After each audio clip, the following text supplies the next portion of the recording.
There are moments in life when words simply fail. When what you feel inside is too deep, too tangled, too heavy to explain. And yet, something in you still wants to speak. That's where art begins, in the quiet spaces between pain and understanding. In the moments when you can't say, "I'm okay," but you can draw, or write, or sing, or move, and somehow that says enough.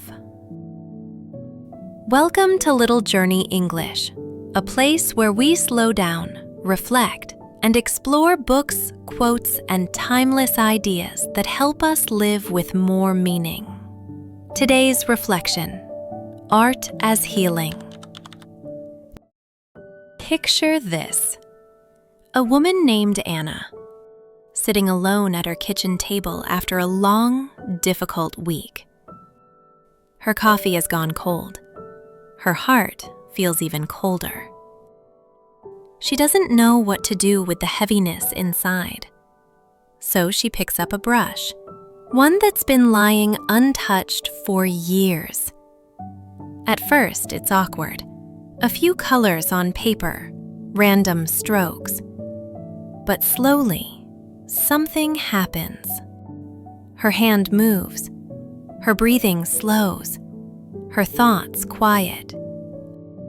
And for the first time in days, she feels a little lighter. Not because her problems disappeared, but because she finally let them breathe. That's what art can do. It doesn't erase the pain. It transforms it. You don't have to be an artist to create. You don't need a gallery or talent or fancy tools. Creativity isn't about perfection. It's about presence. Every human has the urge to create, to turn emotion into expression, to take what's invisible, a feeling, a memory, a hope, and make it visible. That's how we make sense of ourselves.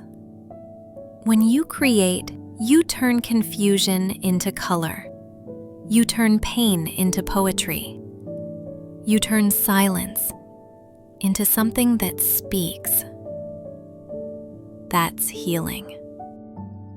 We live in a world that celebrates productivity more than presence. We measure days by how much we did, not how deeply we felt. We're told to move on, stay busy, get over it. But healing doesn't happen when you rush through life. It happens when you slow down long enough to listen to yourself. Art gives you that pause, a moment to be honest, to name what hurts, to see it, to feel it, and slowly to let it soften. Because when you paint your pain, write your fears, or dance your grief, and you're not escaping life, you're embracing it. That's why creativity isn't a luxury. It's a necessity for every human heart that has ever felt joy, loss, love, or longing. When you create, you don't just heal what's broken. You remember you were whole all along. Think of Vincent van Gogh, painting his sunflowers while battling his inner storms. Each brushstroke was a breath, a way of saying, "I'm still trying to find light." He wasn't chasing fame. He was searching for peace. Or Frida Kahlo, her body in pain, her spirit unbroken.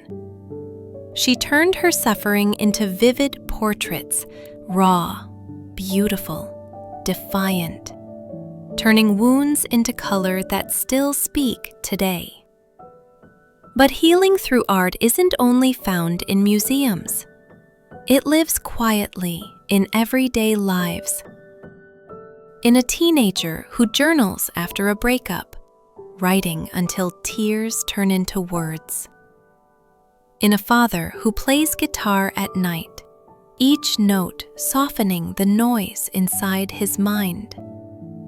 In someone who dances alone in their room, not to perform, but to remember what freedom feels like.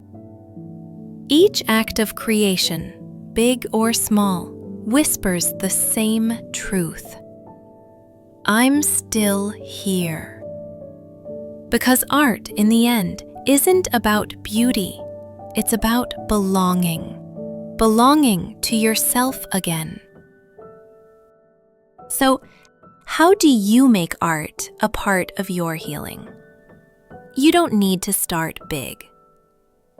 You just need to start. 1. Make it private. Don't create for others. Create for yourself. Let it be messy, honest, alive. Because art doesn't need an audience. It needs a heartbeat. 2. Make it simple. Draw on a napkin. Write one line in your notes app. Hum a tune while washing dishes. Art isn't about doing more. It's about feeling more. 3. Make it consistent. 5 minutes a day of honest expression can do more for your soul than hours of distraction. Because healing doesn't happen in one masterpiece. It happens in small, daily acts of returning to yourself. Every time you choose expression over silence, you remind your heart, I'm still alive. I still feel. I still matter.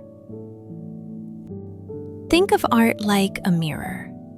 It reflects what you feel, even when you can't put it into words. But it's also a bridge, helping you cross from what hurts to what heals. When you draw your pain, it becomes something you can look at, not something that controls you. When you write your grief, it starts to loosen its grip. When you create beauty out of chaos, you realize maybe life can be beautiful again, too. So what about you? What if tonight, instead of scrolling, you gave yourself 5 quiet minutes? Draw what your day felt like. Write one line that only you will read. No one needs to see it. It's not for them. It's for you. Let creation be your conversation with your own heart. Because every time you create, you remind yourself, your story, even the messy, unpolished, unfinished parts, still matter. Maybe healing doesn't begin when the pain ends. It begins when you decide to create anyway. Art doesn't heal you overnight, but it gives you a language to begin. Healing is not about forgetting what hurt you. It's about finding new ways to live with it. You were never just creating art. You were creating space for hope, for peace, for yourself. This is Player of Gentle Reminder. Don't wait to be healed before you start creating. Start creating, and you'll begin to heal. This has been Little Journey English, where we reflect on books, quotes, and timeless ideas, and bring them back to the small moments that shape our lives.